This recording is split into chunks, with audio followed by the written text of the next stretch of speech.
골로새서 1장 6절에서부터 8절까지의 말씀입니다. 우리 한 절씩 교독하고 8절을 함께 읽습니다. 이 복음이 이미 너희에게 이름에 너희가 듣고 참으로 하나님의 은혜를 깨달은 날부터 너희 중에서와 같이 또한 온 천하에서도 열매를 맺어 자라는도다.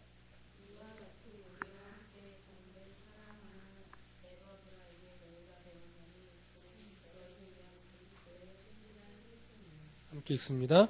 성령 안에서 너희 사랑을 우리에게 알린 자니라. 아멘. 우리가 저번 주에서부터 골로새서 강해를 시작을 했습니다. 그래서 오늘 골로새서 두 번째 시간인데요. 골로새서는 대략 한 27번 정도 설교를 하면 끝나게 되는 그런 분량입니다. 저번 주에 이제 그 거의 30격을 이야기를 하면서 골로새 교회에 바울이 편지를 쓴 이유가 무엇인지를 간단하게 말씀을 드렸는데, 골로새 교회는 에바브라라는 목회자에 의해서 교회가 세워졌고, 그 에바브라에 의해 세워진 교회가 그 믿음이 잘 세워져 나가고는 있었는데, 그 안에 자꾸 기독교의 그 온전한 진리 외에 다른 사상들이 자꾸 들어오는 거예요. 그래서 영지주의적인 사상, 헬라의 철학적인 사상, 또 유대교의 전통적인 사상, 이런 것들이 들어와서 기독교의 진리를 자꾸 바꾸려고 하는 그런 세력들이 되게 커지는 문제가 있었던 겁니다. 그래서 그 이야기를 에바브라를 통해서 바울이 듣고 나서 바울이 골로새 교회 성도들에게 편지를 쓰면서 이러이런 것을 조심해라, 이런 것을 붙잡아야 된다, 이러한 내용을 가지고 서신을 쭉 써 내려가고 있는 게 오늘 우리가 읽고 있는 골로새서의 말씀입니다.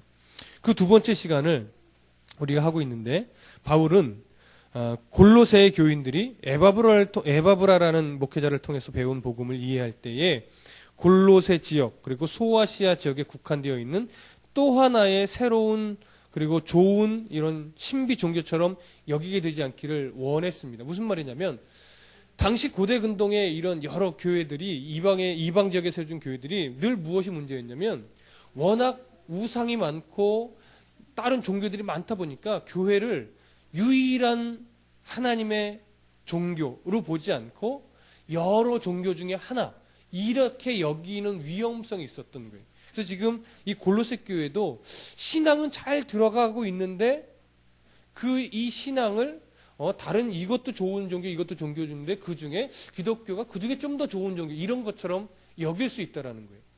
이게 지금 오늘날에도 동남아시아에 가보면 태국 이런 데, 특히 태국에 가면 기독교가 참 쉽게 전해집니다. 근데 쉽게 전해지지만 기독교 복음화율이 몇 프로가 안 돼요.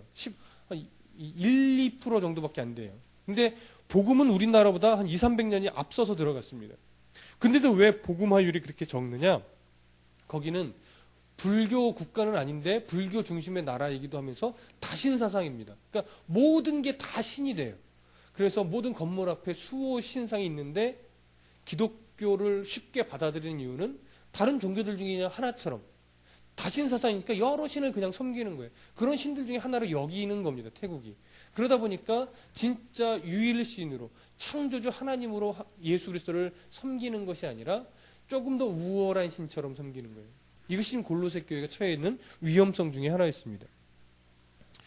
그래서 바울은 그들이 믿고 순종함으로 신실한 형제가 되었다라는 이런 말을 쓰면서 골로새 교회 성도들이 왜 신실한 형제라는 말을 들을 수 있었는가를 얘기할 때, 그것은 복음이 말하고 있는 풍성한 열매를 맺고 있고 그 진리의 말씀으로 인해서 그들이 자라고 있기 때문이라고 그렇게 성경은 지금 말하고 있습니다. 그래서 신실한 형제다.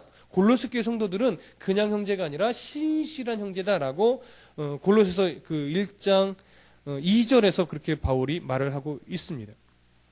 바로 이 모든 것이 온전한 복음으로 인했던 것인데, 이런 복음을 받고 신자가 되어서 살아갈 때 골로새 교회 성도들도 마찬가지고 오늘날의 성도들도 마찬가지지만, 이 복음을 받고 신자가 되어 살아갈 때 오해하는 내용들이 종종 많습니다. 의외로. 그런 것들 중에 하나가 대표적으로 몇 가지 예를 들면 어떤 것이 있냐면, 신앙의 연륜 안에 있는 어떤 자기의 신념을 믿으면서 그것이 신자의 삶이라고 속해 있는 경우가 참 많아요. 그러니까 감정적인 어떤 카타르시스의 경험, 어떤 신비적인 요소들을 신앙의 열매인 것처럼 속는 경우가 많이 있다라는 겁니다. 또 어떤 종교적인 어떤 신비한 은사들, 그리고 종교적인 윤리적인 어떤 업적들, 이런 행위들의 신앙을 기독교가 말하는 열매처럼 오해하게 된다라는 거예요. 그러니까 여러분, 열매라는 것을 그냥 우리가 쉽게 생각하는 열매는 뭡니까? 무엇인가 눈에 보이는 형태로 맺어지는 것이 열매잖아요. 근데 성경은 열매를 그런 식으로 표현하고 있지 않다라는 겁니다. 그래서 지금 얘기한 어떤 뭐 신비적인 요소, 신앙인처럼 속고 있는 열매처럼 생각하는 실제로 열매가 아닌 거, 이런 것들은 이제 설교를 하면서 중간에 제가 말씀을 드릴 텐데, 그러면 성경에서 말하는 그리스도의 열매가 먼저 무엇인가를 좀 여러분 꼭 이해하실 필요가 있습니다. 열매를 맺는 삶을 살아야 된다, 뭐 이렇게 강조를 하고 이야기를 하지만 그리스도인이 맺어야 될 열매가 우선 무엇인가, 이것을 좀 알 필요가 있어요. 성경에서 열매라고 할 때요, 열매를 맺어야 됩니다라는 이제 그런 뉘앙스의 성경의 구절들이 종종 있는데, 성경상에서 열매를 이야기할 때는 언제나 그리스도인의 실천적인 기준으로 제시되지 않습니다. 이 실천적인 기준이라는 게 뭡니까? 이렇게 해야 열매를 맺어요. 이렇게 하세요. 왜 이렇게 안 합니까? 이런 거예요. 이렇게 실천적인 기준으로 열매가 제시되지 않고, 성경에서는 언제나 이 열매를 분별하는 기준으로 제시하고 있어요. 그러니까 이러이러한 모습을 보니까 당신은 좋은 열매를 맺고 있는 좋은 그리스도인이군요. 이렇게 분별하는 거예요. 열매를 맺으세요가 아니라 모습을 보니, 당신의 모습을 보니까 좋은 열매를 맺고 있군요. 이렇게 분별하는 기준이 되는 거지. 그래서 나의 믿음은 무엇으로 알 수 있느냐? 내 삶에 맺혀지고 있는 열매를 보아서 나의 믿음의 상태, 나의 믿음의 수준을 알게 되는 거예요. 이 열매하면 성경에 대표적으로 어디를 볼 수 있냐면 마태복음 7장 16절에서 20절입니다. 중요하니까 찾아보겠습니다. 마태복음 16장, 마태복음 7장 16절에서 20절. 16절에서 20절.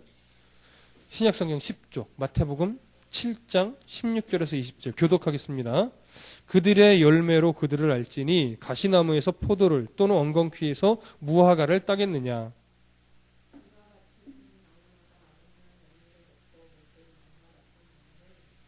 좋은 나무가 나쁜 열매를 맺을 수 없고 못된 나무가 아름다운 열매를 맺을 수 없느니라.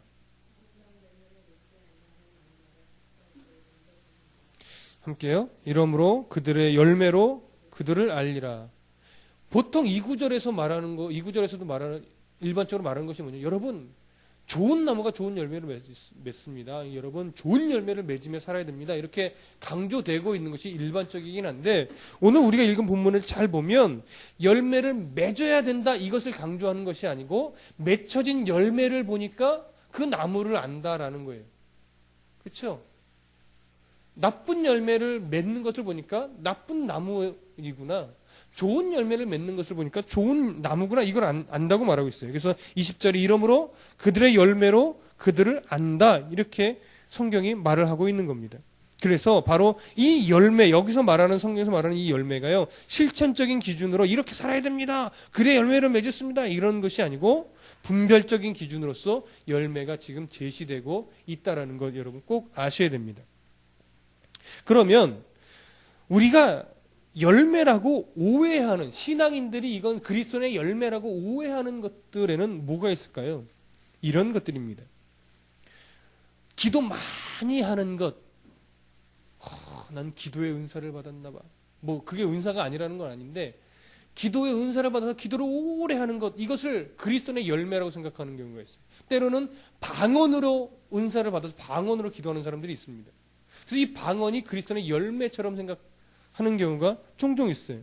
때로는 내가 40일 금식 기도를 했습니다. 이것이 그리스도의 열매처럼 생각하기도 하고, 또는 나는 교회 건축 헌금을 1억을 냈습니다. 하나님 감사합니다. 내게 1억을 헌금할 수 있게 해주셔서 감사합니다. 이 감사가 나쁜 건 아닌데 그것이 자기 어떤 내가 맺은 열매처럼 생각하는 경우가 있어요. 나는 그래도 교회에 1억을 헌금한 사람인데 뭐 이런 식의 뉘앙스. 그건 그리스도의 열매가, 성경에서 말하면 열매가 아니라는 거예요.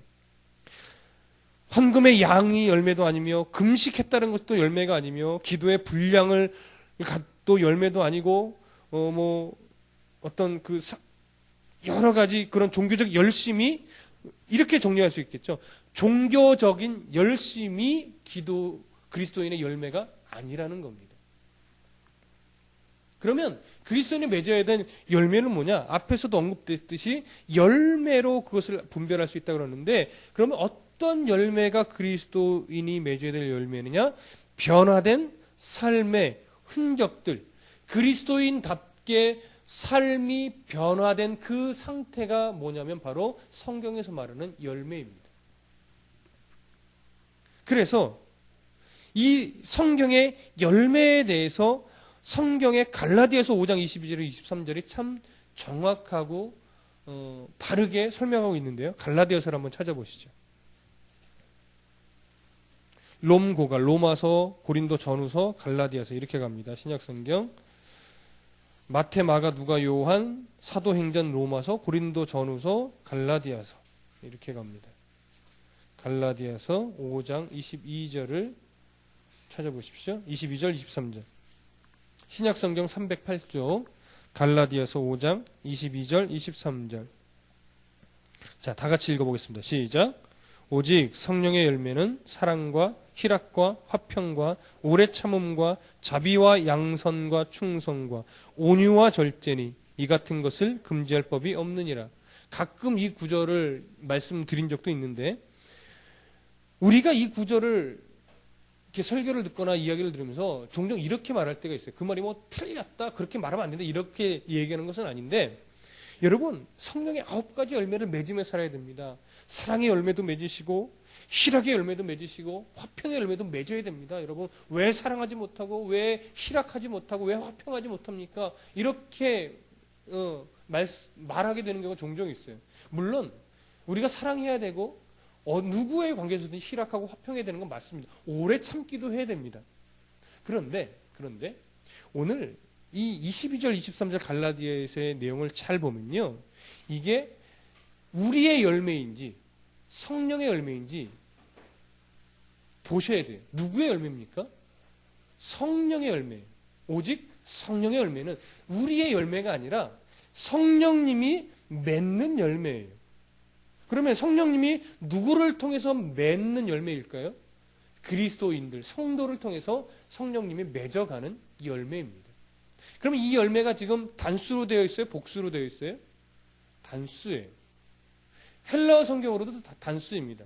그래서 성령의 열매들은 하면서 9가지를 설명하는 것이 아니고, 성령의 열매는, 성령이 맺는 그 열매는 어떠한 현상들, 어떤 모습으로 이렇게 드러나느냐? 사랑의 모습으로 드러나고, 그 다음에 희락의 모습, 화평의 모습, 오래 참음의 모습, 자비와 양선과 충성의 모습, 온유와 절제의 모습으로 어떻게 해요? 드러난다, 이거예요, 삶이. 그래서 저 성도의 삶에 예전에 참 사랑이 없는 사람처럼 보이는데 예수 믿고 나더니 사랑이 참 많게 보여지네, 느껴지네. 그 사람은 지금 무슨 열매를 맺고 있는 삶이 되는 거예요? 성령의 열매를 맺어가는 삶을 살고 있는 거예요. 사랑은 있었는데 오래 참는 건 좀 없어 보이는데 저 사람 한 2년 정도 신앙생활 되다 보니까 이제 사랑의 모습도 나타나고 오래 참기도 하네, 온유하기까지 하네. 이렇게 9가지 현상들이 정도의 차이가 서로 있고, 어떤 건 좀 많아 보이고 좀 적어 보이지만 신앙생활이 깊어지고 신앙 연수가 오래될수록 그런 9가지 현상들이 많이 일어나는 거예요. 점점 성숙하게. 그게 뭐예요? 성령의 열매를 맺는 삶인 겁니다. 성령의 열매를 맺는 삶. 그러니까 결국 9가지 현상들일 뿐이지 성령의 열매는 몇 가지예요? 한 가지예요. 근데 성령의 열매는 내 의지로 맺는 열매일까요? 아닐까요? 여러분, 이게 그리스도인들이 잘 분별해야 될 부분입니다.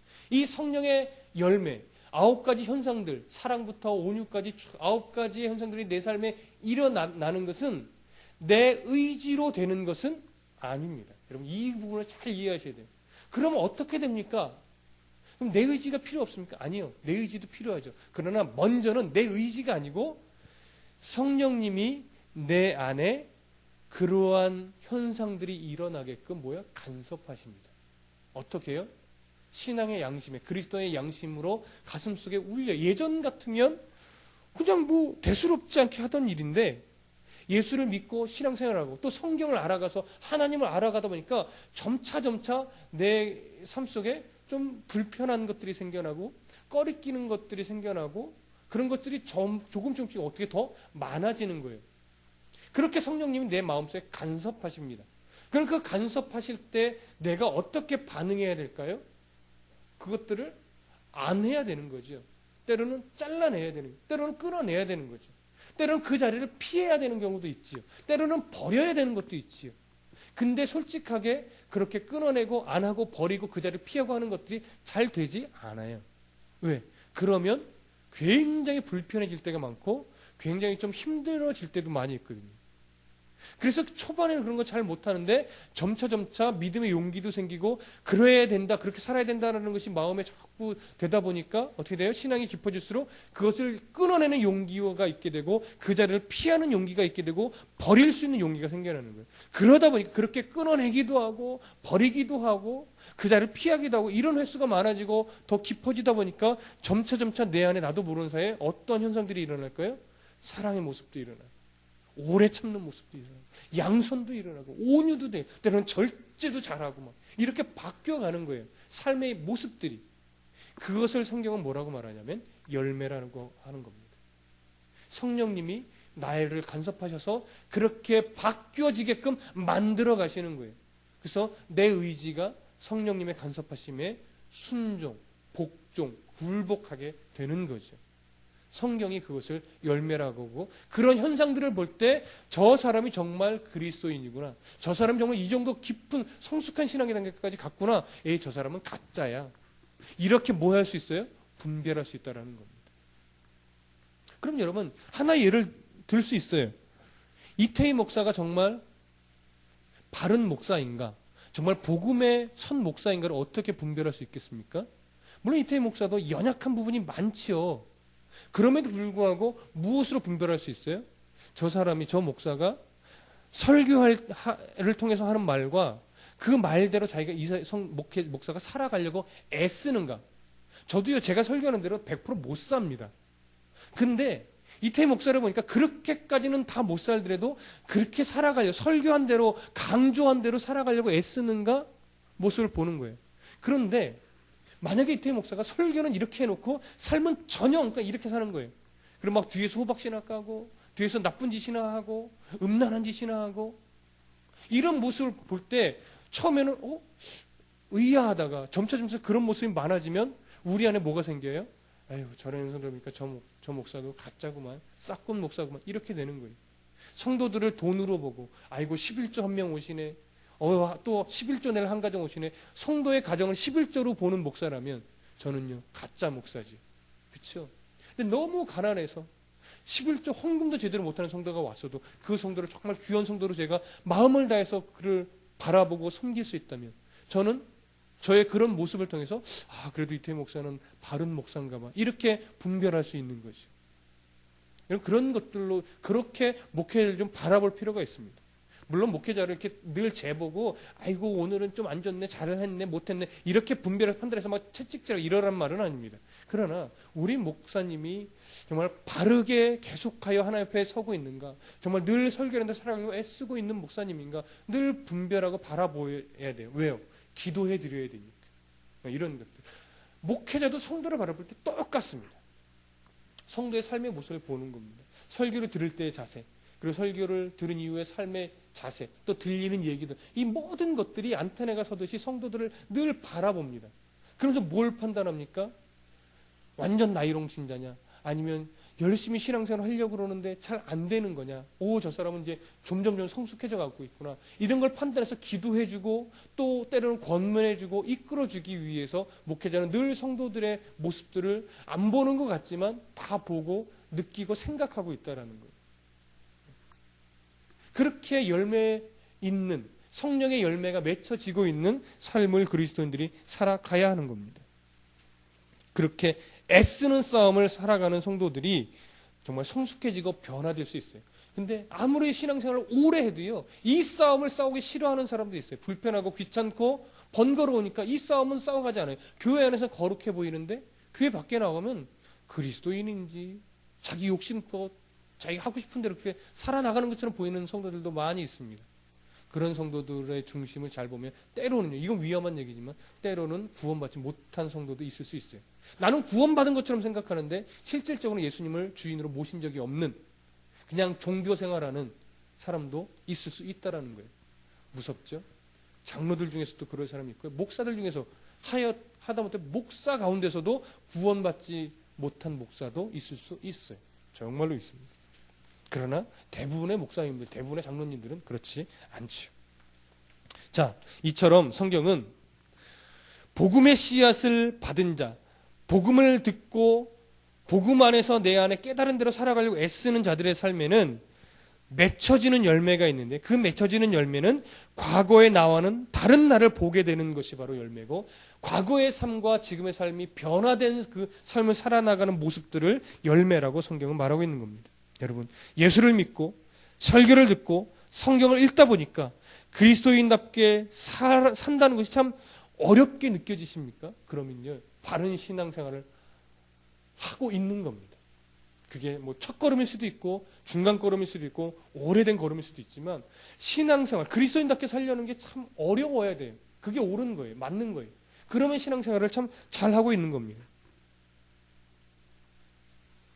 이전에는 꺼리낌 없이 하던 일들이 지금은 참 그렇게 예전처럼 하기가 불편해지셨습니까? 신앙생활을 바르게 하고 있고 바른 말씀을 듣고 바르게 지금 깨닫고 있는 증거입니다. 이렇게 성경은 분별적인 기준에서 열매를 제시하고 있는 겁니다. 골로새 교회는 지금 우상과 헛된 철학과 거짓과 속임수로 가득한 도시에서 살아가고 있습니다. 많은 인원의 성도는 아니었지만 소수의 그리 유명하지 않은 그리스도인들이었지만 처음부터 이 골로새 교회 성도들이 신실한 그리스도인은 아니었습니다. 그러면 어떻게 바울에게 이렇게 신실한 그리스도인이라고 칭찬을 받고 오늘 골로새서에 있는 말씀처럼 이 골로새 교회의 성도들이 칭찬을 받을 수 있었을까요? 그것은 복음의 능력이 그들을 그렇게 바꾸어 놓은 것입니다. 이 복음의 능력이라는 것은 결국 뭡니까? 에바브라가 그들에게 전해주었던 그러한 가르쳤던 내용들이죠. 복음의 메시지였습니다. 자, 그러면 에바브라 골로새 교회 성도들이 이렇게 신앙이 성숙하고 자라날 수 있었던 것은 에바브라 목회자가 잘 가르쳐서일까요? 아니면 그 복음의 능력이 있기 때문일까요? 복음의 능력이 있기 때문에 그렇습니다. 목회자가 설교를 잘해야 되는 것은 당연한 겁니다. 열심히 준비해서 바르게 전해야 되는 것은 당연한 겁니다. 그러나 그보다 앞서서 뭘 알아야 되느냐? 설교를 잘해야지만 능력이 나타나는 것은 아닙니다. 그러나 설교를 바르게 할 때, 바르게 한다는 것은 성경에서 벗어나지 않는다는 거죠. 성경의 메시지를 담고 있다는 거죠. 그래서 성령의 인도함을 받아서 때로는 어눌하고 때로는 좀 표현력 부족하고 하지만 그 안에 살아있는 복음을 성령의 인도하심 따라 증거했다면 재미없다 할지라도 너무 졸리운 설교를 할지라도 그 복음의 능력이 있기 때문에 교회는 자라나고 성도는 성숙해지게 되어 있다라는 거예요. 그래서 누가 잘 설교했기 때문에 교회가 성장하는 것이 아니고 그 복음 자체의 능력이 있기 때문에 교회는 성장하는 겁니다. 그래서 어떤 교회 가보면요, 저 목사님 어떻게 저렇게 설교를 재미없게 하시나, 너무 지루하네, 꼭 이걸 이렇게 지루하게 힘들게 어렵게 설명해야 되나, 이런 경우가 종종 있어요. 그럼에도 불구하고 그 교회가 참 성장해 있는 걸 봅니다. 때로는 어떤 교회 가면요, 말씀씨가 유창합니다. 목사님 설교하는데 막 꺼리낌도 없고 막히는 것도 없고 술술술, 그것도 졸립지도 않고 재밌게. 근데 교회는 건강하지 않은 경우도 있어요. 왜 그렇습니까? 복음을 의지하지 않고 자기의 말씀씨를 의지하기 때문에. 성도는 많을 수 있지만 그 교회는 건강하지 않을 수 있다는 거예요.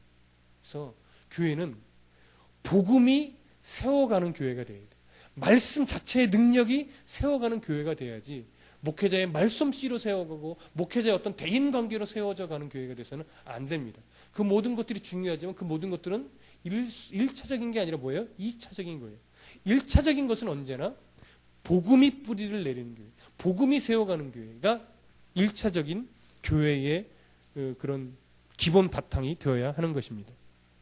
자, 그러면 여러분, 이렇게 복음이 갖고 있는 능력이 중요한데 이 복음이 갖고 있는 능력에 대해서 마태복음 13장에서는 이렇게 설명합니다. 한번 찾아보시죠. 마태복음 13장 3절에서 8절. 마태복음 13장 3절에서부터 8절까지 교독합니다. 예수께서 비유로 여러 가지를 그들에게 말씀하여 이르시되 씨를 뿌리는 자가 뿌리러 나가서 더러는 흙이 얕은 돌밭에 떨어지매 흙이 깊지 아니하므로 곧 싹이 나오나 더러는 가시떨기 위에 떨어지매 가시가 자라서 기운을 막았고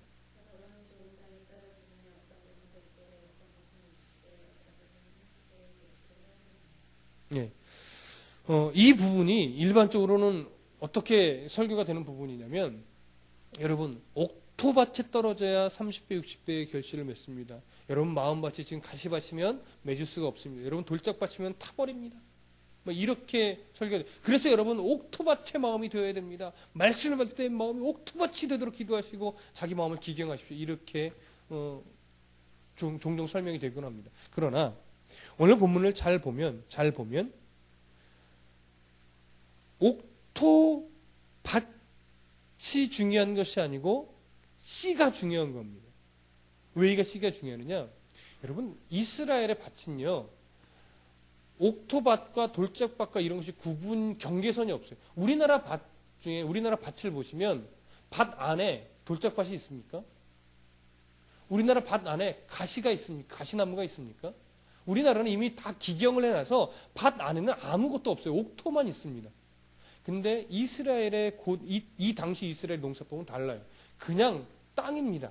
막 섞여 있는 땅. 밭으로 이렇게 따로 기경돼서 이렇게 막 구획이 나눠져 있는 것이 아니고 그냥 막 있는 땅에 그냥 막 뿌리는 거예요. 그럼 막 뿌리면 어떤 씨는 옥토밭에 떨어지고 어떤 씨는 돌짝밭에 떨어지고 어떤 씨는 가시밭에 떨어지는 것 뿐이에요. 그래서 그렇다고 해서 열매를 못 맺느냐? 아니라는 거예요. 그렇게 마구잡이로 던졌지만 옥토밭이 있기 때문에 그 씨가 자라서 30배, 60배 이상의 열매를 맺는다는 얘기예요. 그러니까 무엇이 있기 때문에? 씨의 능력이 있기 때문에. 결국 무슨 말이냐?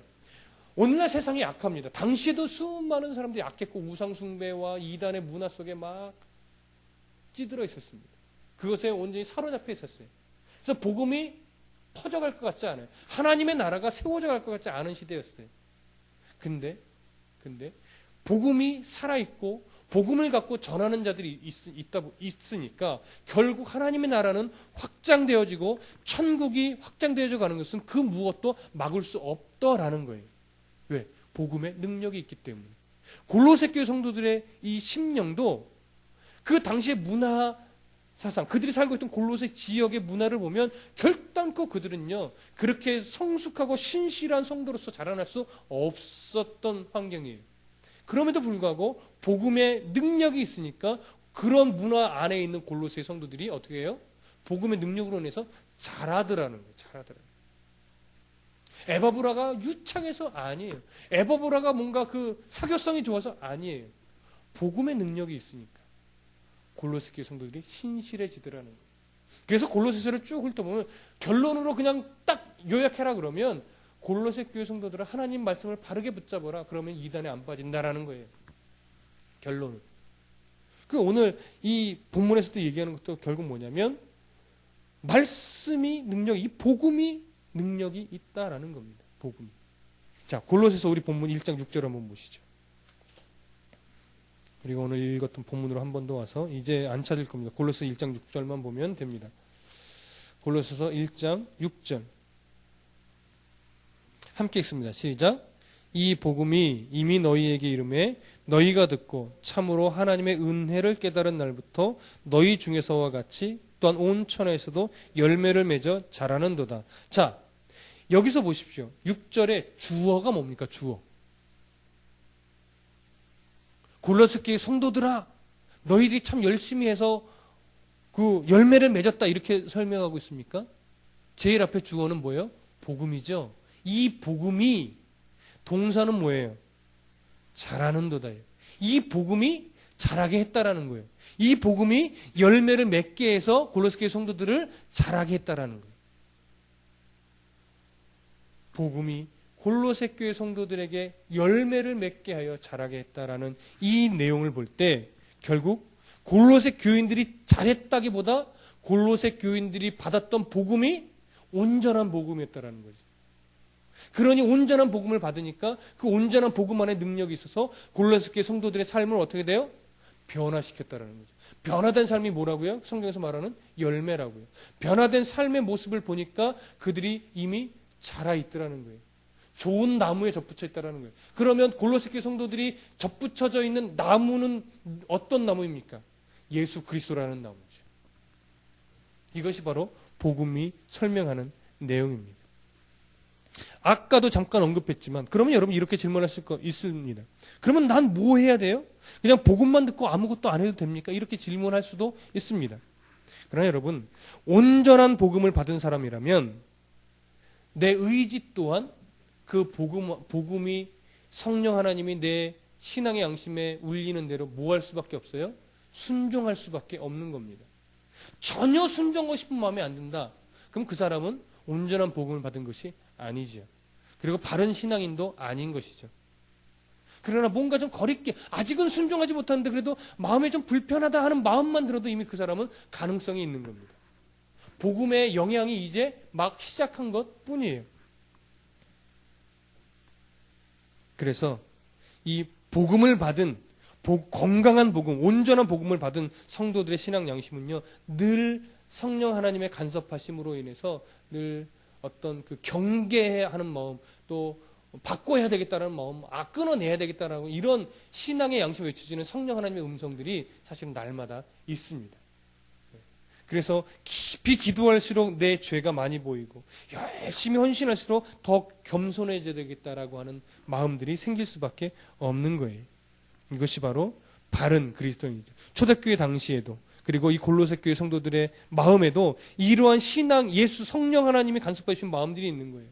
얼마나 왜곡된 신앙인들이 왜곡된 그런 복음들이 유사 복음들이 골로새 교회 성도들을 유혹했는지 몰라요. 영지주의적인 사상, 나중에 한번 설명할 기회가 있겠지만 영지주의적인 사상들, 헬라 철학적인 사상들이 자꾸 짬뽕해서 야, 꼭 그렇게 신앙생활을 이렇게 해도 되잖아. 야, 꼭 예수 믿는다고 뭐 술 한잔 못하는데 나도 집사인데 술 늘 해. 괜찮아. 술 한잔 하지 뭐. 술 먹는다고 죄라고 성경도 말하고 있지는 않습니다. 술 먹는다고 지옥 가지는 않습니다. 그러나 우리나라의 문화에서 그리스도인이 아무 데서나 술을 마신다? 그게 덕과 본이 되지 않습니다. 그래서 한국에서 바른 그리스도인의 신앙생활 표본이란 뭐예요? 술, 담배를 안 하는 거죠. 나쁜 자리에 가지 않는 거죠. 그런 것들이 끊어져야 되는 거예요. 그런 것들이. 내게 손하게 되고 불편을 준다 해도 하나님을 신뢰함으로 순종하는 것. 이것이 바로 그리스도인다운 성령의 열매를 맺는 그리스도인의 모습인 겁니다. 지금은 연약해 보이지만 그 싸움을 부단히 더 싸워가다 보면 정말 세상이 감당할 수 없는 하나님의 사람이 되어지게 됩니다. 그 사람은 세상이 결코 어느 곳으로도 넘어뜨릴 수가 없는 사람이 되는 겁니다. 어느새 좋은 열매가 맺혀져 있는 내 모습을 바라보고 야, 내가 그래도 신앙이 이만큼 자랐구나. 요즘 가끔 저희 어머님이 저랑 이야기할 때 그런 얘기를 종종 하십니다. 예전에 참 어린 신앙이었던 것 같은데 그래도 하나님을 두려워할 줄 알고 지금껏 신앙생활을 하다 보니까 이제는 조금 내 신앙이 성숙해졌다는 것을 느끼신다고. 우리의 신앙의 모습이 그래야 되는 겁니다. 5년 정도 지나니까 그래도 내가 조금 성장했네. 내가 하나님 조금 알았네. 한 10년 정도 지나니까 그래도 내가 예수님을 좀 닮아가는 것 같아. 이러한 내 마음에 충분하진 않아도 이런 변화의 모습들이 나에게 보여져야 되는 겁니다. 결론을 맺으려고 합니다. 우리는 그리스도인이 되었습니다. 이제는 세상 사람들과 똑같이 살 수 없는 존재들입니다. 왜냐? 성령 하나님의 간섭하심이 시작되었고 늘 우리의 신앙 양심 속에 외치고 계시기 때문에 그렇습니다. 이때 나는 정말 설교를 듣는 대로, 그리고 성경을 읽는 대로, 그리고 성령 하나님 내 마음속에 외치는 대로 내가 그렇게 순종하며 살아가려고 애쓰고 있는가를 다시금 점검하고 날마다 하루하루 순간순간마다 하나님 기뻐하는 모습으로 살아가기 위해, 하나님 싫어하는 것 끊어내기 위해 오늘도 부단히 싸워가다 보면 하나님께서 그 성도의 인생을 아주 가치 있는 인생으로 바꾸어 놓으실 겁니다. 그것은 돈이 줄 수도 없는 것이고 명예가 줄 수도 없는 그 가치스러운 삶에, 내 삶의 가치가 이렇게 좋은 것이요 귀한 것이었구나를 어느 순간 깨닫게 됩니다. 이것을 깨닫게 되면 돈을 따라 신앙생활하지 않고 명예를 따라 신앙생활하지 않고 무엇인가 나를 드러내고자 하는 것으로 신앙생활하려고 하지 않아요. 그저 내 분복에 따라 하나님의 이끄심대로 하나님이 하라고 그런 것 하면서 그것이 나를 가난하게 만든다 할지라도, 그것이 나를 참 낮은 자리에 있는다 할지라도, 아유 내가 꼭 저런 일을 해야 돼 이런 것이 아니라, 나니 그래도 내가 저런 일을 해야지, 아유 내가 예수 믿는 사람인데 내가 더 굳은 일을 해야지, 그래서 더 낮은 자리로 가는 것을 기쁘게 여기고 그것을 귀하게 여기고 다른 사람을 높여주는 것을 더욱더 가치 있는 일로 여기며 살아갈 수 있게 된다는 거예요. 그럼 그 사람에 대한 보상이 언제 주느냐? 결국 하나님 예수로서 다시 오실 마지막 날 주어지는 겁니다. 그래서 그리스도인답게 살아가는 것이 어려운 거예요. 그리스도인답게 살아가는 보상이 이 땅에 살아가는 동안 주어지는 거라면 여러분 그리스도인답게 못 살 사람이 없어요. 10년만 그리스도인답게 막 어려운 거 감수하고 살아가면 10년 후에는 하나님이 이렇게 보상해 주신다더라. 그거 안 할 사람 어디 있습니까? 10년 어려운 거 못 참겠어요? 20년이라도 참겠네. 그런데 성경을 잘 보면요, 물론 하나님이 우리의 필요를 따라서 넉넉하게 채워주시고 때로는 너무 넘치도록 채워주시기도 하지만 일반적으로 성경이 갖고 있는 사상은 뭐냐면 우리의 보상은 하나님 나라에서 주는 영원한 신령한 복이라는 거예요. 신령한 보상이라는 거예요. 이 땅에 살면서는 어떨 때는요, 이 땅에서의 보상같이 여겨지는 건 하나도 없는 경우도 있어요. 그럼에도 불구하고 그런 성도들 가운데서는 기쁨으로 이 땅에서의 한평생을 어렵게 힘들게 겨우겨우 살아가다가 하나님 나라 가는 성도들도 있습니다. 그러나 그들도 즐겁게 하나님 나라 갑니다. 왜요? 영원한 하나님 나라에 가치를 두었기 때문에, 그곳에서 하나님이 주시는 그 기쁨을 그가 깨달았기 때문입니다. 오늘 우리가 왜 변화된 삶을 살아가야 됩니까? 영원한 하나님의 나라에서 이 땅 기껏해 7, 80년을 바라보는 것이 아니라 영원히 하나님 나라에서 누구보다도 행복하게 가치 있게 살아가야 되니까 그것을 소망하며 오늘 우리가 이 땅에서의 변화된 삶을 추구하며 이 땅에서 어려움쯤은 기꺼이 감수하며 살아가기로 작정해야 되는 것입니다. 여러분 그렇게 믿음의 싸움을 싸워가는 복된 성도가 되시기를 간절히 바랍니다. 기도하겠습니다.